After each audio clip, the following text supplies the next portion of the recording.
Amen. Sige po, minsan pa, pwede bang palakpakan natin si Lord? Yung malakas na palakpak, you know?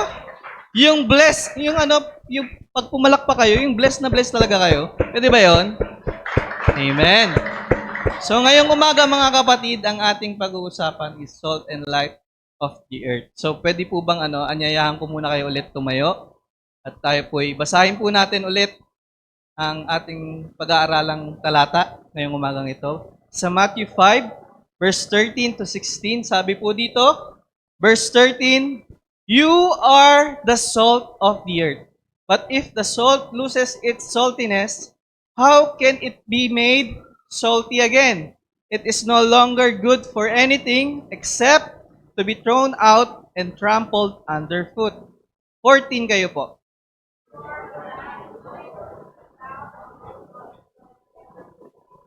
"Neither do people light a lamp and put it under a bowl. Instead, they put it on its stand, and it gives light to everyone in the house." Verse 16, sabay-sabay po tayo. "In the same way, let your light shine before others, that they may see your good deeds and glorify your Father in heaven." Sandali po tayong yumuko at manalangin. Yes, Father God, we thank you, we glorify you, Lord God. Muli, Panginoon, maraming salamat po sa umagang ito, Lord God. Panginoon, dalangin ko po ngayong umagang ito, samahan niyo po kami. Ako po, equip niyo lamang po ako ng inyong mga salita, Panginoon. Maging ang congregation, Lord God, na makikinig, mag-aaral ng inyong salita. Samahan niyo po sila, Lord God. Open their hearts, their ear, Panginoon. Maunawaan po namin ito, Panginoon, at aming pong may apply sa aming mga buhay, Lord God. Lord, ngayon pa lamang po, we rebuke the work of the devil in Jesus' mighty name. At patuloy na ikaw po ang maghari sa bawat isa ngayon, Lord God. Muli, Panginoon, let your will be done for us. In Jesus' mighty name we pray. Amen. Muli, palakpakan po natin ang ating Panginoon. Pwede na po tayong umupo. Pwede nyo pong ngitian muna yung nasa likod nyo, nasa kanan, kaliwa, sa harap. Ngitian nyo po muna yan. Sabihin nyo po sa kanila, bawal nang lumabas, bawal nang pumunta sa kitchen kung kakain po kayo. Pwede po kayong kumain dyan habang nakaupo kayo. Medyo pasimplihan lang po natin. Pwede po siguro mag-CR. Pero kung makinig muna po tayo ng Word of God. Amen po ba? Pwede po ba yon? Alam nyo mga kapatid, ang Word of God na pakikinggan natin ngayon is ngayon pong umagang ito, mismong presensya ng Panginoon ang kasama natin. Amen po ba? Naniniwala kayo doon? Amen. So dapat po, i-respeto po natin. Hindi po ako, kundi yung salita ng Diyos mismo na mapakikinggan natin. Amen po ba? Amen. So, ang ating pong tema this morning is salt and light of the earth. Ito po ay sa Matthew 5:13 to 16. Sa intro po natin, sabi dito, "How many times have you heard, you are the salt and light of the world?" Ilang beses nyo na po narinig ito. Yung you are salt, ikaw ay asin at ilaw ng sanlibutan. Ilang beses na po. Marami na, no? Have you lived out? Ako po, 2018 tinanggap ko ang Panginoon. At sa 2018 hanggang mula ngayon, 2025, present time, today, maraming beses ko na pong narinig itong salt and light of the world. Ang tanong ngayong umagang ito, nagagampanan po ba natin yung pagiging salt and light of this world? Have you lived out your calling as Christian? Amen po ba? Today, God wants to remind you of your vital role as His disciple, shining His love and truth. Ngayong umagang ito, mga kapatid, gusto tayong i-remind ng Panginoon sa ating calling, sa ating role, na tayo po ay salt and light of this world. Marami na tayo napakinggang preaching about salt and light. Pero naintindihan po ba talaga natin? Kaya napakabuti ng Diyos ngayong umagang ito na gusto niya tayong i-remind na tayo ay asin at ilaw. Sabihin mo sa katabi mo, ikaw ay asin at ilaw. Nagliliwanag po ba yung katabi nyo? Nagliliwanag? Kumikinang? Ayos. Sige po, next slide. Sabi po dito, yung context po natin, tignan po muna natin sa chapter 4. In chapter 4, after being baptized by John the Baptist, Jesus returned to Galilee. So, ito po yung eksena natin. Si Jesus was baptized, nino? John the Baptist. And after po nun, unti-unti nag-start na yung ministry ni Jesus at bumalik siya sa Galilee. Sabi niyo po, Galilee. Fulfilling what was said through the prophet Isaiah. Sabi po sa chapter 4, merong prophecy sa chapter 4, basahin natin. Sabi po dito sa chapter 4, sa verse 15, Land of Zebulun and land of Naphtali, the way of the sea beyond Jordan, Galilee of Gentiles. 16, the people living in darkness have seen a great light. On those living in the land of the shadow of death, a light has dawned. Dito po, finulfill ng Panginoong Hesus itong sinabi ni Prophet Isaiah, no, na dadating ang panahon, may magliliwanag sa lugar ng Galilee at si Jesus po ito. It talks about Jesus. It talks about people in Galilee living in darkness. Yung mga tao daw po sa Galilee was living in darkness. Tanong kayo po, may kilala po ba kayo, kapatid nyo, pamilya nyo, kakilala nyo, kaibigan nyo, na tingin nyo, living in darkness? Meron po ba? Having seen a great light, referring to Jesus and emphasizing His role as the Messiah. No. Pinulfill ng ating Panginoon yung pagiging ilaw niya dito pa lang po sa lugar ng Galilee. Ito po yung context natin sa chapter 4. Next slide. Sabi po dito, ito po yung fallen condition ng mga tao sa Galilee. No? Sa panahon ni Jesus, sa panahon ng ating Panginoong si Jesus, ito po yung kondisyon, ito po yung fallen condition, ito yung estado ng mga tao sa panahon nila. People in Galilee were described as living in darkness. They were described na sila po ay namumuhay sa kadiliman. Sabihin nyo, kadiliman. No, kayo po ba, naranasan nyo na po ba yun?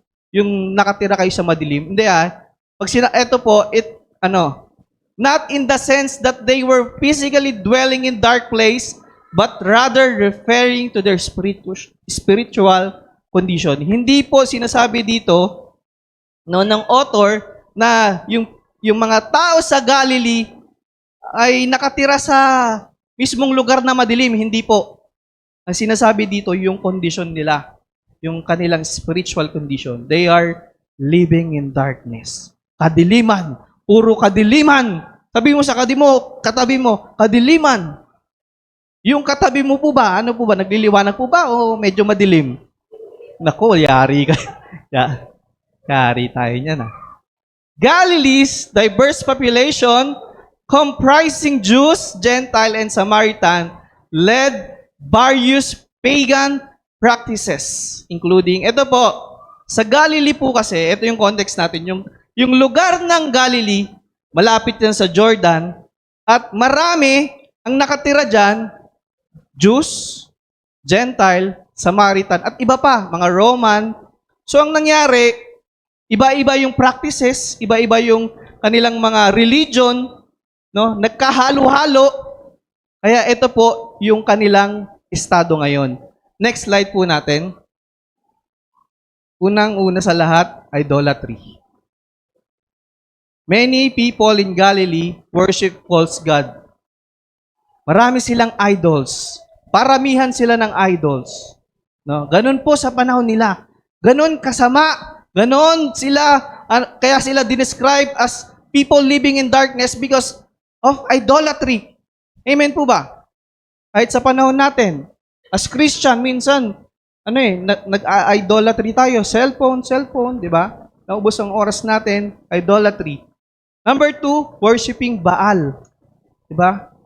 And other local deities.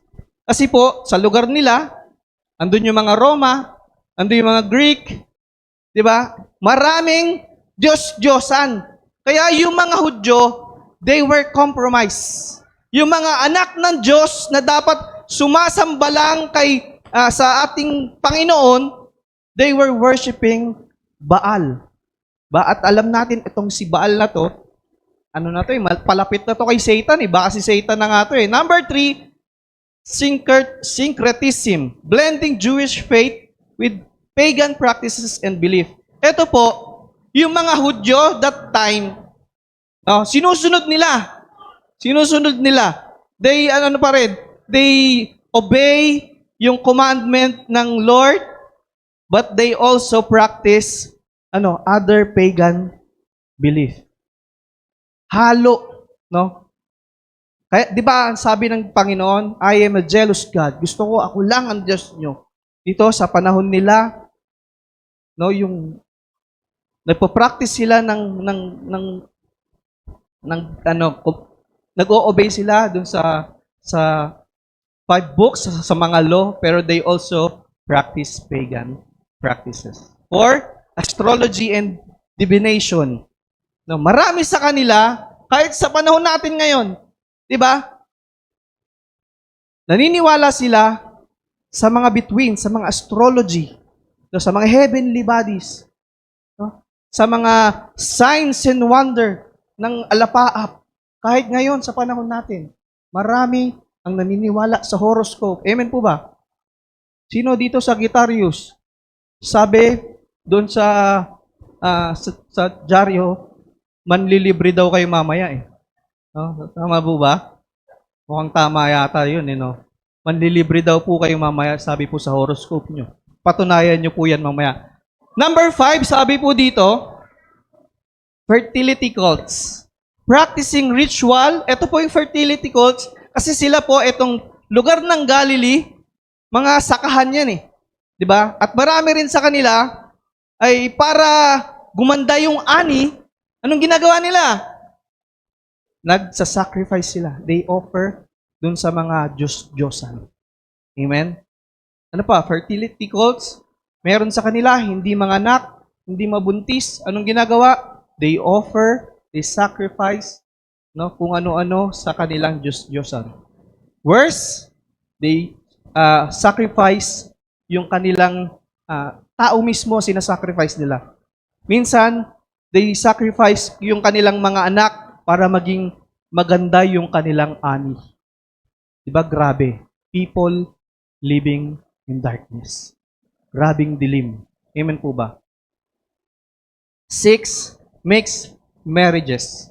Diba? Sabi po sa kanila pong kultura sa mga Hudyo, hindi sila pwedeng makapangasawa ng hindi kapwa Hudyo. Pero some Jews, no, especially the Samaritans, nakikipaglahi sila sa iba't iba. No, kaya they are compromised. Furthermore, the Jews in Galilee also face difficulties under Roman rule. Bukod sa mga kasamaan na ginagawa nila, they also suffer yung mga ginagawa sa kanilang ng Roman government that time. Anong ginagawa sa kanila? Pinapahirapan sila, pinapersecute sila. Yung mga taxes nila, matataas ang binabayaran nilang mga buwis. Amen po ba? Katiting na lang yung kanilang kinikita, ang laki pa ng taxes. Amen? Bukod doon, napakadami nilang pinagdaan ng gera. Ngayon po, di ba may gera? Ang hirap, di ba? How much more yung panahon nila? Galing sila sa mga war. Ang daming sa kanila na nag-conquer sa kanila. Kaya yung mga tao, yung mga Hudyo, sobrang hirap. They are poor. Hindi lang physically, hindi lang sa kanilang pera, pati spiritually. Amen po ba? So yun po, people living in darkness. Sa panahon ng ating Panginoong Hesus, grabe yung pinagdadaanan nila, grabe yung kadiliman. Amen? Next slide. Ngayon naman po mga kapatid, pwede bang palakpakan muna natin ang Lord? Ngayon naman po, didiinan ko to, yung sa panahon natin ngayon. Sabi po sa Biblia, in the last days, people will be lovers of themselves. More than God. Mas mamahalin nila sarili nila. Lover of money, pleasure, no? Kung ano-ano pa, entertainment, marami. Kahit sa panahon natin, di ba? Ang dami niyan. Amen po ba? Rather than lovers of God. This describes many people today who may be too busy for the Lord. No? Busy sa Lord, hindi makapagsimba, unwilling to make sacrifices, hindi makapagsimba, no? And resistant to discipleship, they might skip church, pinaprioritize nila yung career, yung relationship nila. Ano pa? 'Di ba? Maraming nangyayari ring kamunduhan dito sa atin. Amen po ba? Dito lang sa Pilipinas. 'Di ba? Anong laganap ngayon? Anong meron ngayong July? Alam ko, napaka-rampant nito ngayon sa Facebook, sa saan-saan. Ano meron? Sa Quezon City, kahapon lang. 'Di ba? Pride Month. Tignan mo nga yung katabi mo, ma-pride ba? May pride. 'Di ba? Mas binibida nila yung Pride Month, no, kaysa magkaroon ng Repentance Month. 'Di ba yung mga ganon? Salvation Month. Mas inuuna nila sa Pride Month. Tignan nyo ngayon po ang nangyayari sa mga kabataan. 'Di ba? Onting tawag nito, correction, ano nangyayari? Diba? Lungkot-lungkutan kasi dahil sa pride. Amen po ba? Ano pa? Sa Facebook, laganap, road rage. Diba? Dahil walang pagmamahal sa sarili, walang pagmamahal sa Lord, inuuna ang sarili, masingitan lang, wala na. Babay ka na. Diba? Uso po yan ngayon. Dahil walang pagmamahal sa Lord. Ano pa meron? Nabalitaan natin nung last month lang, nanay, sinunog kanyang mga anak. Grabe, di ba? We are living in the last days. Bakit? Kasi yung tatay, hindi nagpo-provide sa nanay. Magkano lang ang monthly? 300 ba ang binibigay? Kulang pa sa gatas. 1.5? Kulang pa sa gatas. Worse, di ba? Grabe. Ano pa? Sa Facebook din, yung nanay, sinunog ng anak. Grabe ang nangyayari sa mundo. Ano pa? Marami pa eh. Yung war. Yung nangyayari sa Israel and Iran. Some people, mga kapatid, hindi nila siniseryoso yung nangyayaring war. Amen po ba? Kung mangyari itong war na to sa atin, kung matuloy yung World War III, diba, mas malala pa sa COVID. Ngayon nga lang, ang taas na ng gasolina, 59 na yung premium eh. Diba? Yung dating 300 ko, full tank na. Ngayon, halos hindi pa ma-full tank eh. Diba? Grabe, hirap ng buhay ngayon. Marami sa atin living in darkness. Amen po ba? Amen po ba? Pwede bang palakpakan natin si Lord?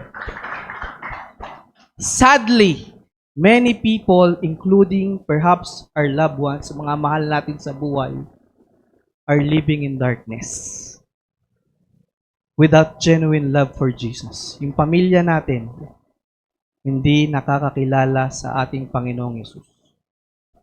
Marami sa ating pamilya, iba ang buhay nila. Dahil hindi sila nakakakilala kay Lord kung ano-ano ang pinagagawa ilang kasama. They were living in darkness. Sila po yung dinidescribe ng Biblia na people living in darkness. Ngayon, mga kapatid, ito yung maganda. Mga kapatid, alam nyo, mga kapatid, napakabuti ng Panginoon. Amen po ba? Amen po ba? Napakabuti ng Panginoon. Sabihin mo, napakabuti ng Panginoon. Alam nyo kung bakit? Despite sa mga negative, mga bad vibes na nangyayari sa mundo, alam nyo kung anong ginawa ng Panginoon? Gusto niya tayong i-redeem eh. No? Despite dun sa fallen condition natin, anong ginawa ng Panginoon? Ito yung pag-aaralan natin ngayon sa chapter 5. Ang ginawa ng Panginoon, dito sa chapter 5, tinipon niya yung kanyang mga followers pumunta sila sa bundok. Naalala niyo po yung Beatitudes? 'Di ba? Amen po ba? At saka yung mga ibang tinuro niya doon. Andun po sila sa isang bundok. Ang ginawa ng Panginoon, anong ginawa ng Panginoon? Kinomission niya yung kanyang mga followers at tayo po yun.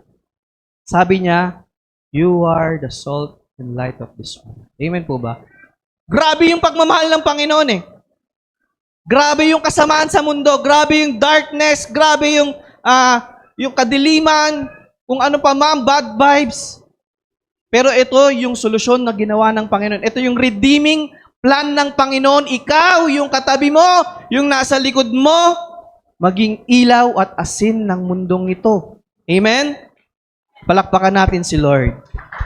Next slide po natin. Today, we'll explore how God wants to redeem those living in darkness. Our text is from Matthew 5, where Jesus teaches on the Mount about the Beatitudes, the Lord's Prayer. Ito po, yung kung umpisa mo to sa Matthew 5 hanggang chapter 7. Pero, ang pagpafokusan po natin is verse 13 to 16, where Jesus calls His followers the salt and light of the world. Amen po ba? Napakabuti ng Panginoon. Palakpakan natin si Lord. Dahil sobrang mahal tayo ng Lord, especially yung mga people living in darkness, ito po yung gusto niyang gawin natin. Unang puntos natin, sabi po dito, God wants you to influence others like salt. Sabi mo sa katabi mo, influence others like salt. Impluwensyahan mo daw yung iba, no?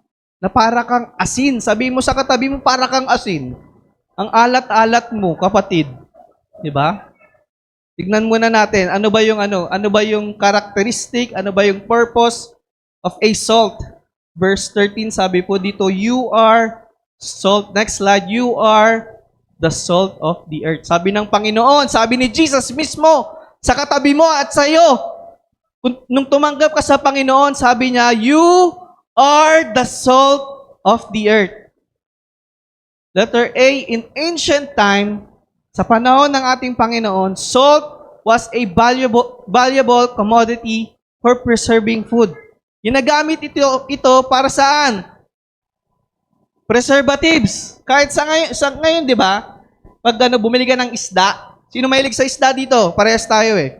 Di ba pumalakpak yung mahilig sa isda? Yun. Di ba nilalagyan ng asin yun? Di ba? Para hindi ka agad masira. Ganun din sa panahon nila. Yung mga ani nila, sabi sa Biblia, yung mga grains nila, binabudburan nila yun ng asin. No? Para hindi masira, para ma-preserve. Ganun din po sa atin, tinawag tayo ng Panginoon to preserve. Amen po ba? Amen. Ano pa? Adding flavor. Di ba pag nagluto ka ng ulam, minsan kulang yung lasa, lagyan mo lang ng asin. Di ba? Masarap na. Amen po ba? Sino dito yung mga nagluluto? Alam nila yan eh. Yung iba kasi hindi naglalagay ng asin, lalagay ang magic sarap, no? May magic na eh, no? Pero yun po yung characteristic ng salt. At yun po yung gusto ng Diyos na yung mga anak niya maging salt na maka-influence or maka-impact sa mga malalapit sa Kanya, especially sa Kanyang mga relatives. Ano pa? Purifying. No? Sa Bible, ginagamit ang salt to purify.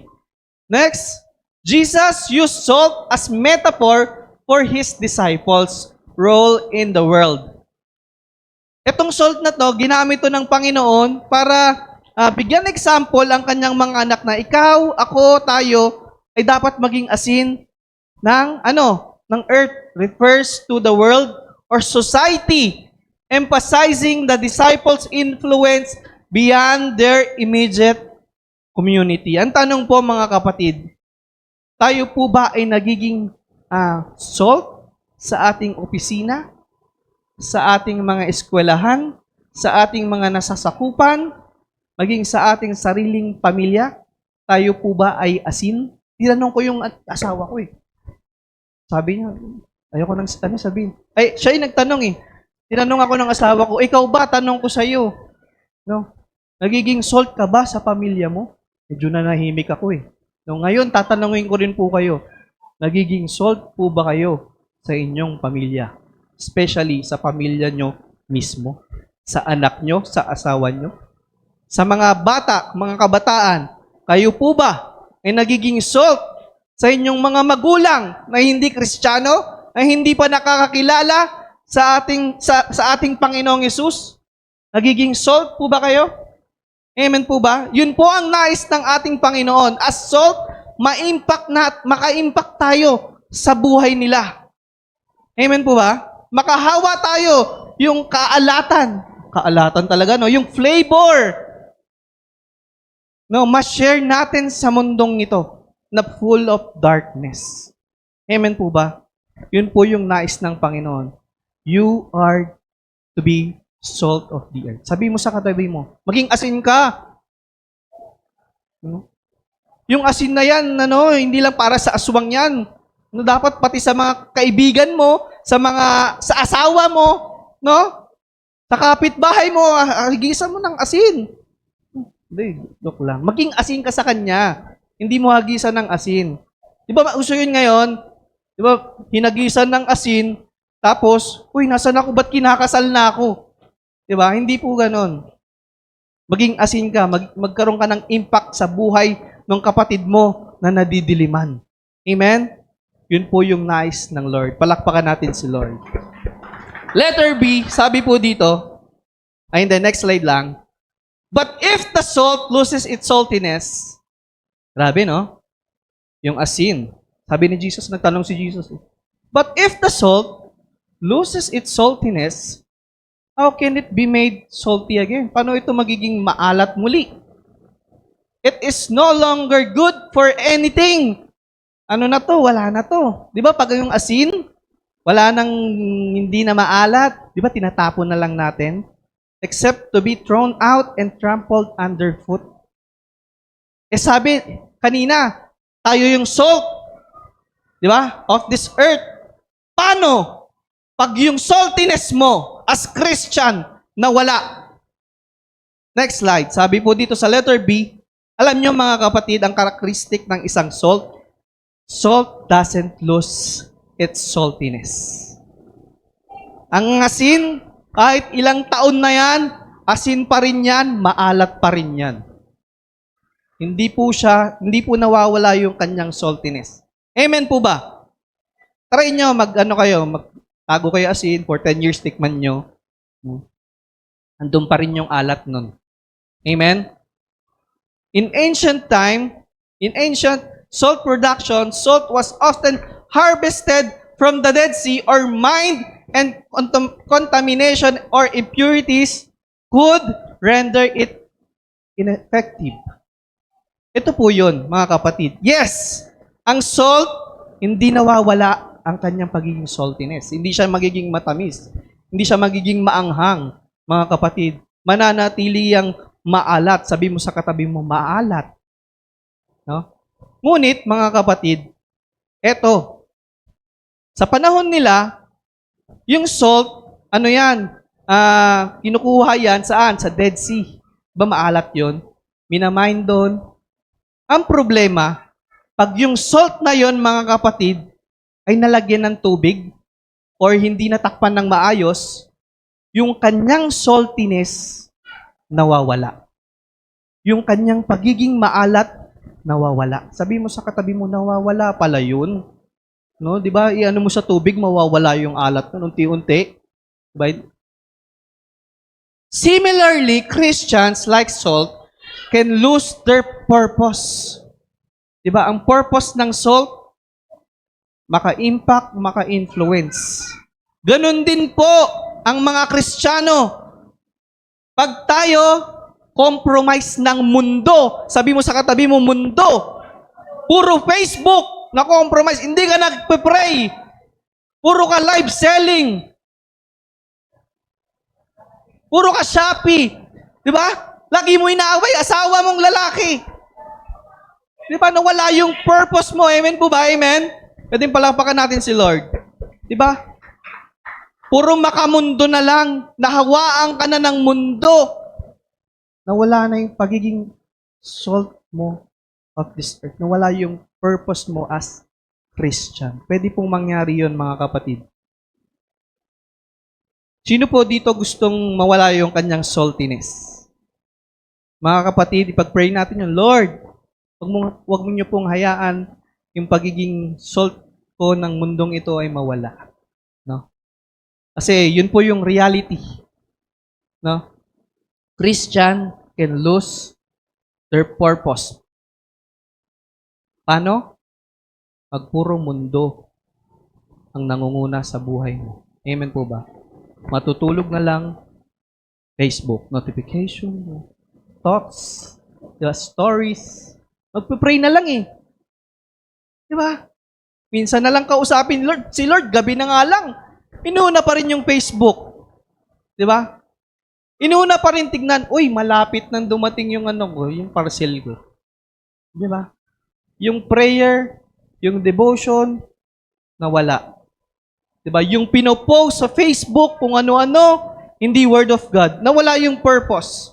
Kaya yun po yung gusto ng Panginoon sabihin sa atin ngayong umaga, huwag mawala yung pagiging salt mo. Amen po ba? Palakpakan natin si Lord. Losing spiritual effectiveness might have eternal implication, such as loss of reward and spiritual judgment. Marami po, mga kapatid, sa Biblia, di ba si Jonas? Ayaw niyang ayaw niyang gawin yung purpose niya. Nung pagkatawag sa kanya ni Lord, anong ginawa sa kanya? Di ba, kinain siya ng napakalaking isda. Ano pa, marami sa Biblia, ganun. Yung purpose nila, si Samson, di ba? Marami po sa Biblia. Yung purpose sana nila, yung purpose ng Lord sa buhay nila, ayaw nila eh. Ano nangyari sa kanila? Amen po ba? At it can lead po sa spiritual judgment. Pwedeng dumating sa panahon, ito po kasi hindi to patungkol sa impyerno, pero pwedeng it can lead us na yung spiritual natin, mawala talaga, tapos maging tayo, lukewarm Christian, mawala yung love natin sa Panginoon, mawala yung ang daming binigay na talent sa atin ng Panginoon, hindi naman natin pinapagamit sa Panginoon, pwede yun eh. Diba? Amen po ba? Amen po ba? Palakpakan natin si Lord. Kaya yun po ang gusto ng Panginoon. Maging salt tayo, maka-impact tayo, maka-influence tayo, especially sa ating pamilya. Amen? Sample po, bibigyan ko po kayo ng sample. Sa bahay po namin, si Libay, kung maririnig nyo minsan si Libay, magsasabi yan, ay naku, may action pa yun, ay naku. Gaganon pa yun eh. No? Unintentionally, si Libay, na-influensyahan. Amen po ba? Ganun din po tayo eh. Unintentionally, minsan pwede nating ma-influensyahan yung katabi natin. Diba? Tulad ni Pastor Ed. The way he preach, lagi siyang sasabihin niya sa dulo, palakpakan po natin si Lord. Di ba, ginagawa ko rin yun? Na-influensyahan ako ni Pastor Ed. Amen po ba? Palakpakan natin si Lord. O, di ba? Na-influensyahan po ako ni Pastor Ed. Di ba? So, for example, ito, alam ko, maraming makaka-relate nito, maraming nangyari na to sa inyo, mga kapatid. Sample lang po ako. Tapos si Ian. Ayoko kay Ian. Galit ako kay Ian. Kaibigan ko si Bona. Amen po ba? Wala pa, sample pa lang. Kayo naman, masyado naman kayo. Kaibigan ko si Bona. Dahil galit ako kay Ian, si Bona, galit din kay Ian. Wala namang ginagawa si Ian kay Bona. Tama po ba? Amen po ba? Amen po ba? Paano kung ganito gawin natin, mga kapatid? Unti-unti, simulan kong mahalin si Ian. Ian, I love you. Di ba? Hindi kaya sa mga susunod na panahon, mga kapatid, di ba? Si Bona, di ba? Matutunan ding mahalin si Ian. Sample lang po ito Baka kausapin ako ni Pas mamaya. Sample lang po ito. Di ba pwedeng ganon? Amen po ba? Naranasan nyo na po ba yung ganon? Amen po ba? Pwede po palakpakan nyo si Lord? Kaya mamaya mga kapatid, parinig nyo. Medyo katabi, sabi niya, I love you, Ian. Di ba? Ganon. I love you, Ian. Post tayo sa Facebook lahat mamaya, I love you, Ian. Di ba? Makakahawa tayo. Amen po ba? Ganon din tayo as Christian. Di ba? Pakita mo sa magulang mo, sa mga classmates mo, di ba na nagbago ka, binago ka ng Panginoon, di ba makakahawa ka, makaka-influence ka? Amen po ba? Palakpakan natin ang Panginoon. Hallelujah. Praise God. Letter C. Next slide. Ito po. Marami sa atin pwedeng mawala yung saltiness. But, babalikan lang natin, how can it be made salty again? Paano nga ba ulit ang asin maibabalik ang kanyang pagiging maalat, ang kanyang influence, ang kanyang impact sa mga taong nadidiliman? Paano nga ba? Letter C, Christian who lose their spiritual effectiveness can get it back by repenting. Di ba? Humingi ng tawad, mag-repent. Wag puro pride. Renewing their faith. Amen po ba? And focusing on their relationship with God. Focus natin. Prioritize natin si Lord. Wag puro mundo. Wag puro jowa. Wag puro Facebook. Amen po ba? Wag puro live selling. Wag puro isabong. May nag-iisabong po ba dito? Wala naman, no? Praise God. Pwede palakpak. Scatter. May nag-scatter po ba dito? Bahala kayo. Sige. Maluhi. Now, the question is, as followers of Jesus, how can we be salt to our family, friends, and neighbors? Paano nga ba tayo magiging salt sa kanila? Di ba minsan mahirap talaga? Tignan natin, ito, by observing how Jesus did things. Tignan natin kung paano dinemonstrate ng Panginoon maging asin. Amen po ba? Nasa chapter 4 yan.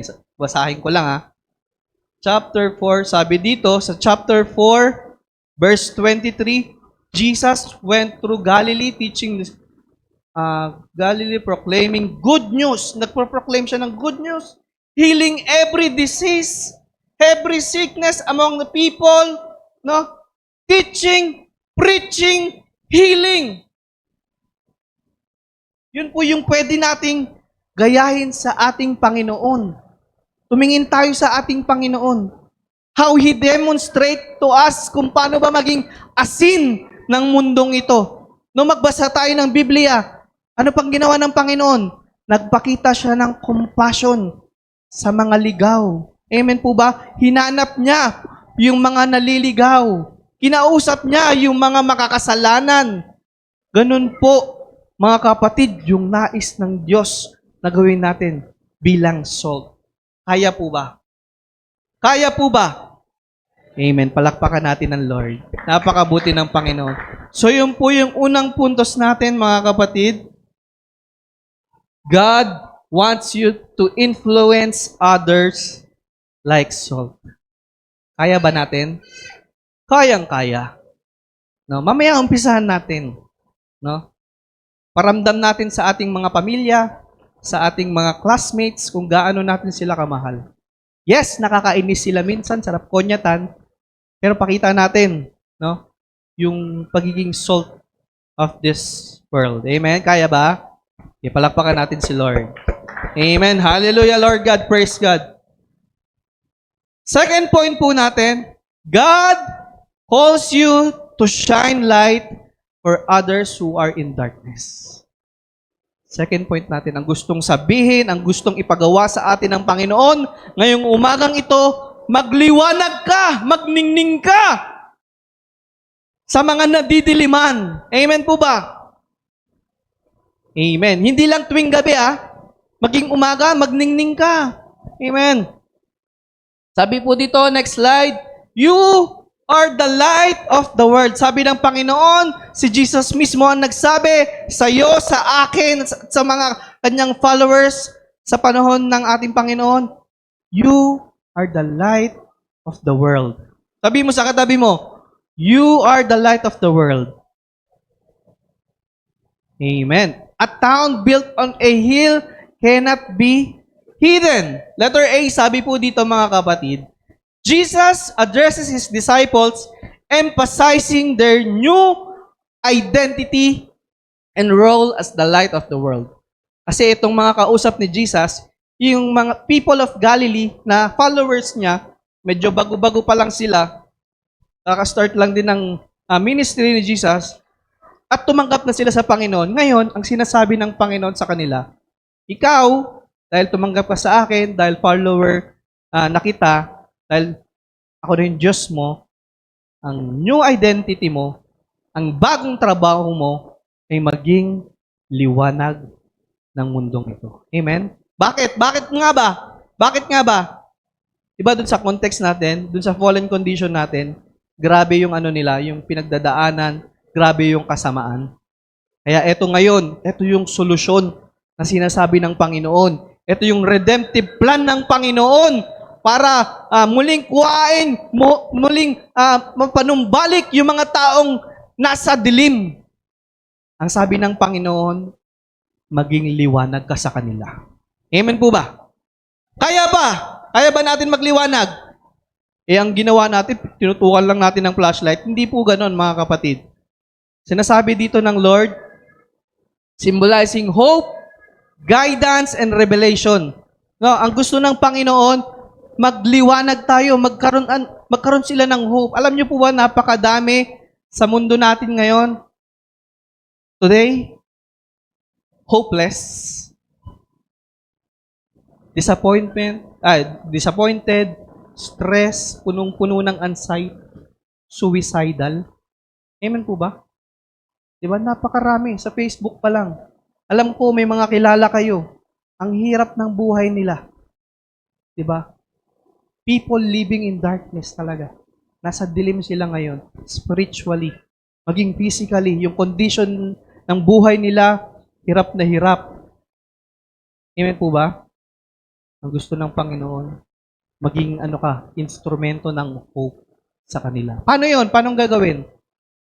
Invite nyo sila sa church.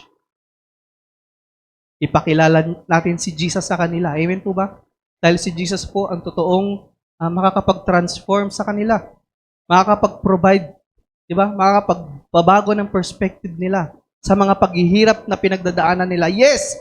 Alam ko po, marami rin tayong pinagdadaanan as liwanag. Marami tayong, pinagdadaan ng disappointments. Tingnan mo yung katabi mo. Di ba? Medyo di ba? Pero gusto ng Lord magamit pa rin tayo. Kahit meron tayong sariling pinagdadaanan, ang nais ng Panginoon, magliwanag ka sa iba. Amen po ba? Maging guidance ka nila. This light contrasts with darkness, representing ignorance, sin, and despair. Binigyan po tayo ng halimbawa ng Panginoon, just a city on a hill is visible to all, believers are called to be visible representation of God. Di ba po, ang isang bahay, sabihin natin bahay sa burol, dahil nasa taas siyang kitang-kita. Amen po ba? Yun din po ang gusto ng Lord. No? Maging tayo, visible mismo sa mga tao. Ang tanong, mga kapatid, visible ba tayo? No? Kita ba tayo? Kita ba tayo as Christian? Or pag Sunday lang tayo Christian? Amen po ba? Sunday lang ba tayo Christian? Wag po sana. Letter B, sabi po dito, 15, neither do people light a lamp and put it under a bowl. Instead, they put it on its stand and it gives light to everyone in the house. Isa pang example ng Panginoon, mga kapatid. Pwede bang yung ilaw ilagay lang sa bowl? Sa mangkok, lagay sa mangkok? Anong purpose ba ng light? Di ba magliwanag? Ito po yung sinasabi ng Panginoon. Instead, they put it on a stand. Nilalagay yan dun sa kitang-kita. Letter A, letter B, Jesus emphasizes that the true purpose of light is to illuminate, not to be hidden. Tayo, as Christian, ang gusto ng Panginoon, dun tayo sa kitang-kita. Hindi yung nasa church lang tayo. Amen po ba? Amen po ba? Ang totoong ministry natin, hindi lang dito sa church. Amen po ba? Ang totoong ministry natin sa labas. Sa pamilya natin. Sa mga classmates natin, sa office mates natin. Ang totoong ministry ng isang Kristiyano nasa labas. Inuulit ko po. Amen po ba? Amen po ba? Hindi pwede yung nakaupo lang tayo. Amen po ba? Palakpakan natin si Lord. O, nabibless ako kahapon. Andito yung mga nanay ng mga tinuturuan ni Ninang Sally. Di ba? Ganun po tayo dapat maging liwanag tayo sa mga nadidiliman. No? Amen. Ano pa? Yet often we hide that light under a cloud of fear, doubt, and indifference. Dahil ito po yung nangyayari. Kaya hindi tayo nagliliwanag. Bakit? Kasi punong-puno tayo ng doubt. Di ba? Tila baga hindi mo naranasan ang Panginoon sa buhay mo? Para bang hindi siya nag-provide? Parang wala kang maipatotoo dun sa makakasalamuha mo kung paano naghimala ang Panginoon? No? Nung walang-wala ka, paano ba siya naghimala? Bakit hindi mo maipatotoo? Nung may sakit ka, bakit hindi mo maipatotoo? Yun po yung gustong sabihin ng Lord sa atin. As light, di ba? Maging witness tayo ni Jesus sa kanyang mga ginagawa sa atin. Amen po ba? Kaya po ba natin? Pwedeng palakpakan natin si Lord. We are called to live out our faith openly, sharing the light of Christ with those around us and being beacons of hope that guide others through life darkness. Yun po ang nais ng Panginoon. Ang tanong, mga kapatid, sa buhay natin, sino ba yung mga taong nadidiliman? Sino ba yon? Nawa ngayon po, mag-reflect tayo. Sino ba yung pwede kong sharean ng liwanag ng Panginoon? Pag uwi ko, sino ba yung nadidiliman? Nakapitbahay ko, nakapamilya ko, baka nanay ko yun. Diba? Amen po ba? Baka nadidiliman sila. Magliwanag tayo sa kanila. Amen po ba? Muli, uulitin ko mga kapatid, ang ministry po natin, hindi lang po dito sa loob. Ang totoong ministry natin, nasa labas. Amen? Lakpakan natin si Lord. Ngunit, minsan mga kapatid, as light of this world, minsan tayo Agneto, napupundi. Di ba? Especially mga misis. Ano ba yung mga misis? Sila yung di ba? Ilaw ng tahanan. Yung mga tatay, sila yung sopa. Sopa ba? Sopa? Ano ba? Kasi lagi nakahilata minsan. Pero hindi dito yun kasi yung mga tatay dito, grabe. Amen po ba? Praise God sa mga buhay ng tatay dito. Hindi sila sopa. Haligi talaga sila. Amen po ba? Di ba? Yung mga nanay, Michael! Ibang Michael to Punding-pundi na ako sa'yo. Di ba sabi nung misis, punding-pundi na ako sa'yo. Ngayon, ang tanong natin, mga kapatid, paano nga ba yung light na yon medyo papundi na? Paano nga ba ulit magliliwanag? Ano bang gagawin natin? Kasi ang hirap nga naman maging liwanag Sa loob pa lang ng bahay Di ba? Lalo na yung mga misis, di ba? Yung mga tatay, hindi dito Uuwi sa bahay, tapos, maghainan mo na ako. Wah, ganun. Pero hindi dito yun. Punong-puno Punong-puno yung mga misis talaga. So, amen. So, letter C, bago tayo mag-letter C, 16, basahin muna natin. In the same way, let your light shine before others that they may see your good deeds and glorify your Father in heaven. Letter C, sabi po dito, sometimes, as lights, we may dim or flicker to shine brightly again. To shine brightly again, we must reconnect with the true source of light. Sino ba yun? True source of light. Si Jesus. Sabi ni Jesus, di ba? I am the light of this world. At yung liwanag na yon, mga kapatid, ito yung hindi na distinguish, hindi napupundi. At sabi pa nga sa Biblia, yung liwanag na yon mas matingkad pa sa sinag ng araw. Amen. Doon tayo sa liwanag ni Jesus. Sa mga nadidiliman, alam ko minsan ang hirap ng buhay as light of this world. Lapit lang ulit tayo kay Lord. Lord, pa-connect naman sa inyo. Medyo palubat na ako yung light ko Diba? Whose radiance is unmatched, even surpassing the sun, brilliance. As lights, our ultimate goal isn't to draw attention to ourselves, but to bring glory to God. As Christian, as followers of Christ, hindi yung liwanag natin yung makita ng tao. Ang makita sa atin is si Jesus. Amen po ba? Yun po yung trabaho natin as a light. Pwede bang palakpakan natin si Lord? When others see our good deeds, they should be led to praise and worship God. Amen po ba? Ang hirap ng buhay. Grabe hirap ng buhay. Ba? Tapos, nakita ng kapitbahay mo, kahit ang hirap ng buhay mo, nagpupuri ka kay Lord. Sinong maitataas? May sakit ka, pero nag-church ka, sinong maitataas? Walang-wala ka na, pero nagbigay ka pa. Sinong maitataas? Si Jesus. Amen po ba?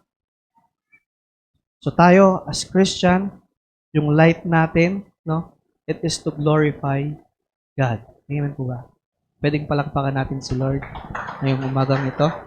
Pwedeng tumayo na rin po tayo, mga kapatid. Balikan lang natin yung ating mga naging puntos ngayong umagang ito. Yung mga gustong sabihin sa atin ng Lord. Una, God wants you to influence others like a salt. Mag-influensyahan mo sila. Hindi yung ikaw yung mai-influensyahan ng mundo. Amen po ba? Pangalawa, God calls you to shine light. Magliwanag ka, mangningning ka dun sa mga taong nadidiliman. Dahil grabe yung darkness na nandito ngayon sa earth. Amen po ba? Sa reflection natin, ito po yung reflection natin. Ito yung gustong ma-reflect natin. As Christian, am I living in a way that preserves and enhance the lives of others? As Christian, nagiging ba ako? Impactful ba ako? Nakaka-influence ba ako? Sa mga malapit sa akin, sa mga mahal ko sa buhay, sa mga kilala ko, sa mga friend ko sa Facebook? Nakaka-influence ba ako sa kanila? Napapakilala ko ba sa kanila si Jesus? Number 2, am I shining brightly as light in the darkness?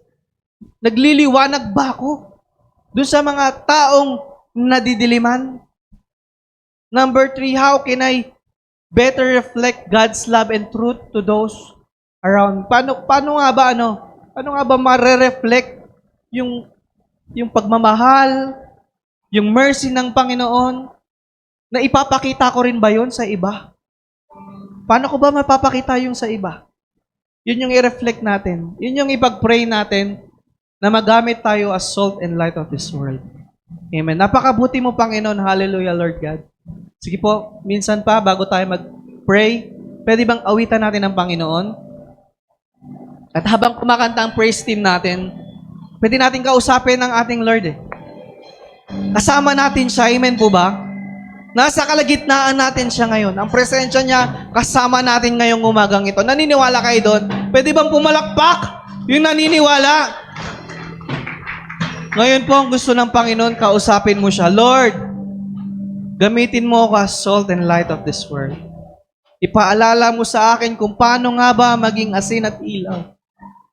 Gamitin mo lamang ako, Panginoon. Hallelujah, Lord God. Sige po, awitan natin ng Panginoon. Napakabuti mo, Panginoon. Butihan ang nais Yes, Lord. Hallelujah. We praise you. We glorify you, Lord God. Bigay mong buhay ay ganap at husto.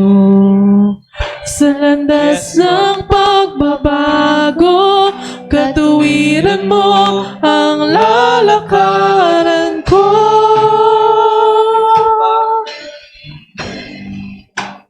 Hallelujah, Lord God. Napakabuti mo. Pawang kabutihan ng Awitan natin ang Panginoon. nais mo. Let's praise Him. Ibinigay mong Let's worship buhay Him. ay ganap at gusto. Sa landas ng pagbabago, katuwiran mo ang lalakaran ko. Diyos, ang kabutihan mo ay magpakailanman. Ikaw ang simula Yes, Lord. at katapusan.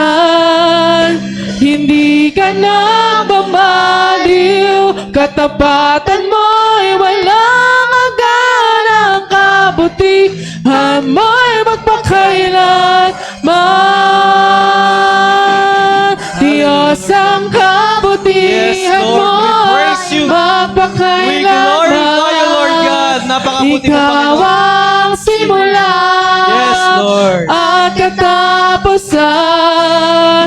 Hindi ka na mamaliw, katapatan mo'y walang hanggan. Ang kabutihan mo'y magpakailanman. Yes, Lord God. We praise you. We glorify you, Lord God. Napakabuti mo, Panginoon. Purihin ka, O Hallelujah, Diyos, Lord God. magpakailanman. Panginoon, maraming salamat po sa umagang ito. Dakila ka. Karapat-dapat kang sambahin ng inyong mga anak, Panginoon. Purihin Lord ka, O Diyos, Ay, buti-buti mo, Panginoon. magpakailanman. Hallelujah, Lord God. Diyos, ang kabutihan Yes, Lord. mo ay We praise you, we glorify you, Lord magpakailanman. Ikaw ang simula at katapusan. Hindi ka nagbabaliw, Yes, Lord. katapatan mo'y walang hanggan. Ang kabutihan mo'y Sige, church. Come on, church. Let's sing. Let's worship our Lord. Diyos, ang Hallelujah, Lord God. kabutihan mo ay magpakailanman. Ikaw ang simula at katapusan. Hindi ka nagmamaliw, katapatan mo'y walang hanggan. Ang Yes, kabutihan Lord. mo'y magpakailanman. Hindi ka nagmamaliw, hindi ka nagmamaliw, katapatan mo'y walang hanggan. Ang kabutihan mo'y magpakailanman. Ang kabutihan mo'y magpakailanman. Ang kabutihan mo'y magpakailanman. Yes, Lord God. Napakabuti mo, Panginoon. Dakila ka, Lord God, sa aming mga buhay. Minsan pa, Panginoon, napakabuti mo. Dakila ka, Lord God. Lord, wala kang katulad, Panginoon. Karapat dapat kang purihin ng inyong mga anak, Panginoon. Panginoon, Ama, na nasa langit, Panginoon. Maraming salamat po, Lord God, sa mga salita mo na aming narinig, Panginoon. Maraming salamat po, Panginoon, sa mga reminder mo na kami po ay asin at ilaw ng mundong ito, Panginoon. Lord, dalangin po namin ngayong umagang ito, Panginoon. Use us. Use us an instrument, Lord God, para madakila ka, para maparanas, maparamdam, Panginoon, sa iba pa na nasa kadiliman ngayon, Lord God, yung love mo, yung mercy mo, Panginoon, yung grace mo, Panginoon. Gamitin mo lamang po kami, Panginoon, as instrument, Lord God. Especially sa aming mga mahal sa buhay, Panginoon.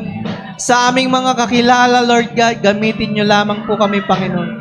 Lord, dalangin ko rin po, Panginoon, ang mga kapatid ko ngayong umaga na nakarinig ng inyong banal na salita, Panginoon. Convict them, Lord God. Remind them muli, Panginoon, sa kanilang commitment sa inyo, Panginoon. Hallelujah, Lord God, na kami po ay magamit sa inyong ministry here on earth, Panginoon. Alam po namin, Panginoon, na hindi niyo po kami papabayaan. Kaya maraming salamat po dahil alam po namin na binigay niyo na po sa amin ang victory, Lord God. In Jesus' mighty name, Lord God, alam po namin that we are victorious already, Panginoon. Kaya, Panginoon, muli sa iyo po ang mataas na papuri, parangal at pagsamba. In Jesus' mighty name we pray. Amen and amen. Palakpakan natin si Lord. Hallelujah. Purihin ka, Panginoon.